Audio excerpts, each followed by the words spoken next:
చిన్నప్పుడు పోపాయ్ కార్టూన్లో పాలకూర తినగానే అంత ఎనర్జీ ఎందుకు వస్తుందో దాని వెనుక ఉన్న బ్లడ్ సైన్స్ మీకు తెలుసా? దీని సైంటిఫిక్ నేమ్ స్పినేషా ఓలరేసియా. నిజానికి పాలకూర మన శరీరంలో ఒక ఎనర్జీ బూస్టర్ లా పనిచేస్తుంది. దీనికి కారణం ఇందులో ఉండే విపరీతమైన ఐరన్ మరియు నైట్రేట్లు. సైన్స్ పరంగా మనం పాలకూర తిన్నప్పుడు ఇందులో ఉండే ఐరన్ మన రక్తంలో హీమోగ్లోబిన్ ఉత్పత్తిని పెంచుతుంది. ఈ హీమోగ్లోబిన్ ఊపిరితిత్తుల నుండి ఆక్సిజన్ను బాడీలోని ప్రతి కణానికి వేగంగా రవాణా చేస్తుంది.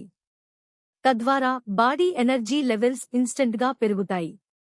అయితే ఇక్కడే సైన్స్ ఒక సూపర్ ట్విస్ట్ ఇచ్చింది. పాలకూరలో ఐరన్తో పాటు ఆక్సాలిక్ యాసిడ్ కూడా ఉంటుంది. ఇది ఐరన్ మన బాడీకి అబ్సార్బ్ అవ్వకుండా అడ్డుకుంటుంది.